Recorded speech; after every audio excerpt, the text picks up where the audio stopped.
వీడియోలో కనిపిస్తున్నది భానుప్రియ గారు. ఎంబీఏ పూర్తి చేశారు, క్రమేణా జాబ్ కూడా చేస్తున్నారు. పెళ్లైన తర్వాత కష్టాలు మొదలయ్యాయి. ఒక పెద్ద హెల్త్ ప్రాబ్లమ్ తో పాప పుట్టింది. ఒక పక్క అత్తారింటి సపోర్ట్ లేదు. పుట్టిల్లికి వెళ్లారు. అక్కడి నుంచి హెల్ప్ తీసుకొని పాపని చూసుకుందామని ఎంతో ప్రయత్నించారు. ఎంత బాగా చూసుకున్నప్పటికీ పాప చనిపోయింది. తన బాధనంతా దిగమింగి సరిగ్గా 2019లో ఒక యూట్యూబ్ ఛానల్ స్టార్ట్ చేశారట. హోల్సేల్ బట్టలు అమ్మే వాళ్ళ దగ్గరికి వెళ్లి వ్లాగింగ్ చేసేవాళ్ళట. తనకున్నది ఒకటే మొబైల్ ఫోనే. దాని ద్వారా వ్లాగ్స్ చేసి దాంట్లోనే ఎడిట్ చేసి 2 years లో 2 లక్షల సబ్స్క్రైబర్స్ ని సంపాదించుకున్నారు. కానీ ఇంత చేసినప్పటికీ ఇది కాదు నాది. ఆ బిజినెస్ మీద ఉన్న ప్యాషన్ తో 2022లో అమ్మా సెలక్షన్స్ అనే ఒక పేజ్ ని స్టార్ట్ చేశారు. యూట్యూబ్ ఛానల్ అంతా బాగానే జరుగుతుంది కదా, ప్రమోషన్స్ కూడా వస్తున్నాయి కదా, ఎందుకు నీకు ఈ పనులు అని ప్రశ్నిస్తే కూడా తను ఏమాత్రం ఆగకుండా ముందుకెళ్ళింది. బిజినెస్ అంతా బాగానే జరుగుతున్న టైంలో కొత్తగా బిజినెస్ చేస్తున్న వీరికి మేనేజ్మెంట్ సరిగ్గా చేసుకోవడం తెలియక ఒక్కసారిగా బిజినెస్ డల్ అయిపోయిందండి. మనందరికీ తెలుసు, ఒకరు పడిపోతున్నప్పుడు చెయ్యి ఇవ్వడానికి ఒకడొస్తే సలహాలు ఇవ్వడానికి 1000 మంది వస్తారు. అదేలాగానే జరుగుతుంది. కానీ అక్కడతో ఆగకుండా మిస్టేక్స్ ఎక్కడ జరుగుతుందని ఒక ప్లాన్ వేసుకొని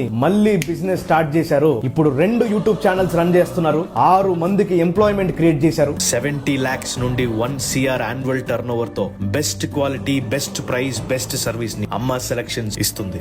చూడండి, మ్యారేజ్ లైఫ్ చెడిపోయినా, పాప చనిపోయినా, బిజినెస్ డల్ అయినా ఎప్పుడు కూడా తగ్గకుండా తన ప్యాషన్ ఇంపార్టెంట్ అని, ప్రతి ఆడపిల్లకి ఫినాన్షియల్ ఫ్రీడమ్ అవసరం అని నమ్మి ఆగకుండా సాగుతున్న వీరికి మనము మీడియా సల్యూట్ చేస్తుంది.